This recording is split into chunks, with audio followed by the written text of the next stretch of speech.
ఆదికాండము 3వ అధ్యాయము. దేవుడైన యెహోవా చేసిన సమస్త భూజంతువులలో సర్పము యుక్తిగలదై ఉండెను. అది ఆ స్త్రీతో, ఇది నిజమా? ఈ తోట చెట్లలో దేని ఫలములనైనను మీరు తినకూడదని దేవుడు చెప్పెనా అని అడిగెను. అందుకు స్త్రీ, ఈ తోట చెట్ల ఫలములను మేము తినవచ్చును. అయితే తోట మధ్యనున్న చెట్టు ఫలములను గూర్చి దేవుడు మీరు చావకుండునట్లు వాటిని తినకూడదనియూ వాటిని ముట్టకూడదనియూ చెప్పినని సర్పముతో అనెను. అందుకు సర్పము, మీరు చావనే చావరు.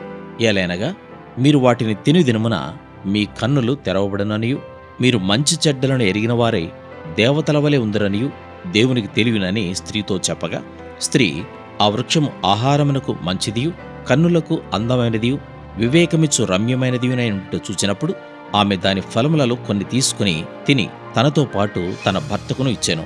అతడు కూడా తినెను. అప్పుడు వారిద్దరి కన్నులు తెరవబడెను. వారు తాము దిగంబరులమని తెలుసుకుని అంజూరపు ఆకులు కుట్టి తమకు కచ్చడములను చేసుకునిరి.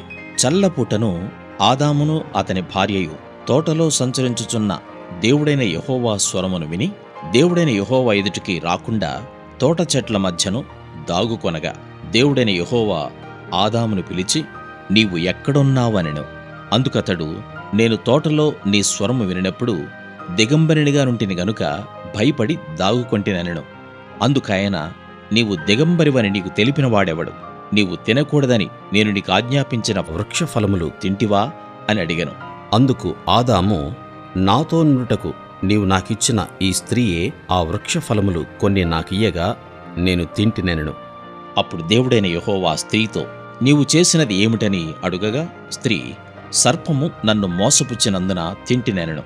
అందుకు దేవుడైన యెహోవా సర్పముతో, నీవు దీని చేసినందున పశువులన్నిటిలోనూ భూజంతువులన్నిటిలోనూ నీవు శపించబడిన దానివై నీ కడుపుతో ప్రాకుచు నీవు బ్రతుకు దినములన్నయూ మన్ను తిందువు. మరియు నీకును స్త్రీకిని నీ సంతానమునకును ఆమె సంతానమునకును వైరము కలుగజేసేదను. అది నిన్ను తలమీద కొట్టును, నీవు దానిని మడిమ మీద కొట్టుదువని చెప్పెను.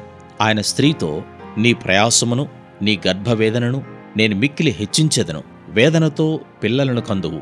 నీ భర్త ఎడల నీకు వాంఛ కలుగును, అతడు నిన్ను ఏలునని చెప్పెను.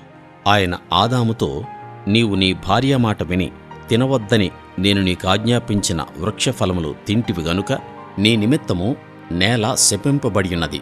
ప్రయాసముతోనే నీవు బ్రతుకు దినములన్నయూ దాని పంట తిందువు. అది ముండ్ల తుప్పలను గచ్చ పొదలను నీకు మొలిపించును. పొలములోని పంట తిందువు. నీవు నేలకు తిరిగి చేరు వరకు నీ ముఖపు చెమట కార్చి ఆహారము తిందువు.